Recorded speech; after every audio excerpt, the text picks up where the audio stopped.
Alors, bienvenue. Aujourd'hui, on se penche sur un vrai casse-tête. Comment est-ce possible qu'un écart de salaire entre hommes et femmes existe encore dans un système comme celui d'Uber, qui, en théorie, est conçu pour être complètement neutre? C'est vraiment l'énigme qu'on va essayer de résoudre ensemble.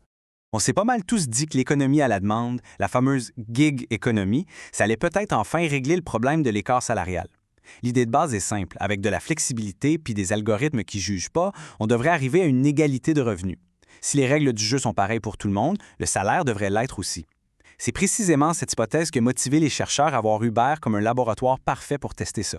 Et quand ils pensent, sur papier, la plateforme Uber, c'est l'environnement rêvé pour étudier la question.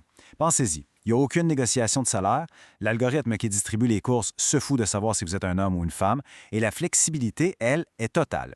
Les chauffeurs choisissent quand ils travaillent, où ils travaillent, bref, on enlève plein de facteurs de discrimination traditionnels. Ça en fait un laboratoire quasi parfait pour isoler les vraies causes des écarts de revenus. Mais la réalité observée, elle, est bien différente. Une étude d'envergure qui a analysé des millions de courses a révélé un écart de revenus qui persiste, d'environ 7 en faveur des hommes. Et là, on se gratte la tête. 7 C'est ce chiffre-là qui est le point de départ de toute l'enquête. Pourquoi cet écart existe dans un système qui semble, à première vue, si équitable? Alors, l'enquête commence. Pour essayer de comprendre l'origine de ce fameux 7 les chercheurs ont eu accès à une mine d'or, une base de données incroyablement riche fournie directement par la plateforme.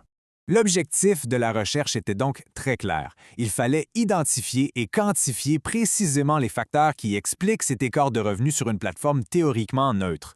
La grande question était la suivante, est-ce qu'on peut expliquer la totalité de cet écart ou est-ce qu'il reste une part inexpliquée, une part de mystère qui pourrait être due à de la discrimination? Et attention, ce n'est pas juste un phénomène ponctuel. Comme le montre bien ce graphique, entre 2015 et 2017, les revenus horaires moyens des chauffeurs masculins ont été systématiquement plus élevés que ceux de leurs collègues féminines. Cette constance, ça nous dit que l'écart n'est pas dû au hasard, mais bien à des facteurs plus profonds, des facteurs structurels.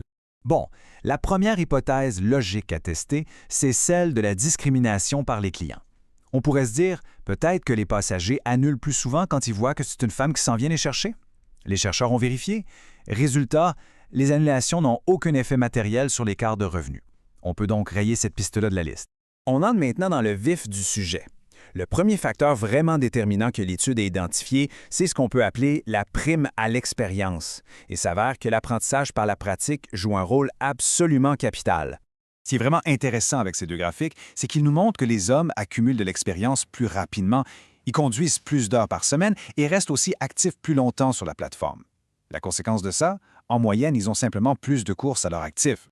Et cette expérience-là, elle se traduit directement en argent.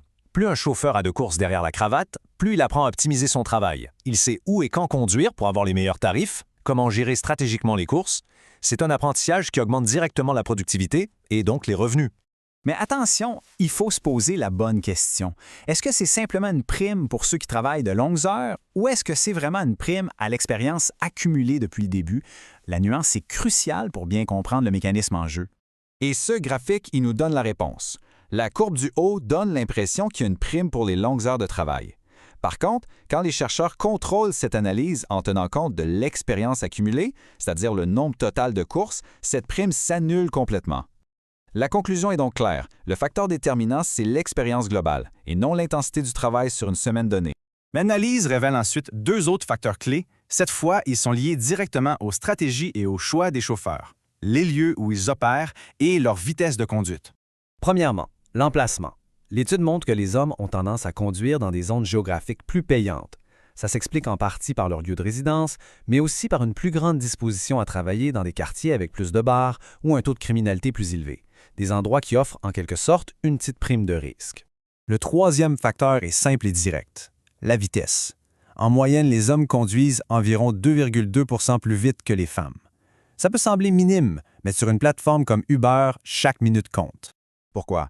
Comme le disent les auteurs de l'étude eux-mêmes, et je cite, « Augmenter sa vitesse augmente les revenus attendus dans presque toutes les situations sur Uber. Aller plus vite permet de terminer une course plus rapidement, d'en commencer une autre plus tôt et donc d'accumuler plus de revenus sur une même période. » Bon, on a maintenant les trois biais principales du puzzle.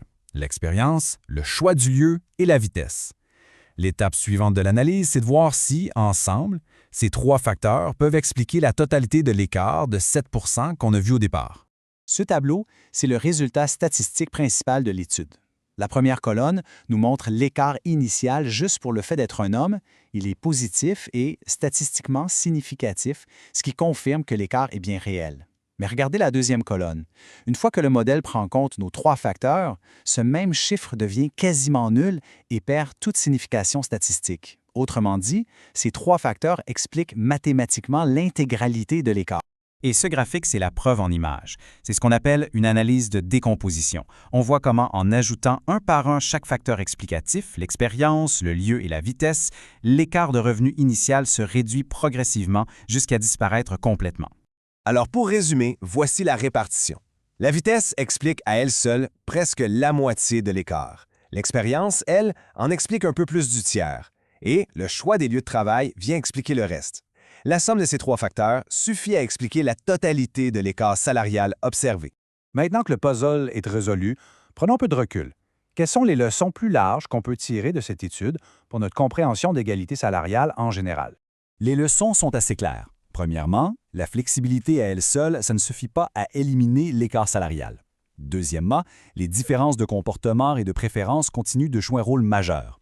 Et troisièmement, l'expérience qu'on accumule au travail est un moteur de l'écart salarial beaucoup plus puissant qu'on le pense souvent.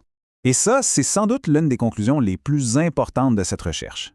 Ça nous invite à réinterpréter ce qu'on appelle la pénalité liée à la flexibilité sur le marché du travail. Ce qui semble être une pénalité pour en réalité être la conséquence d'une accumulation d'expériences plus lente qui est souvent associée aux emplois flexibles. C'est une perspective qui change la donne. Et on termine sur cette question fondamentale. Si même un algorithme complètement neutre ne peut pas garantir l'égalité des revenus, ça veut dire que l'écart salarial ne provient pas de la discrimination au sein de l'entreprise, mais de préférences et de comportements différents entre les genres. La vraie question alors, c'est dans quelle mesure ces préférences sont-elles le fruit de choix individuels libres ou le reflet de contraintes et de normes sociales beaucoup plus profondes?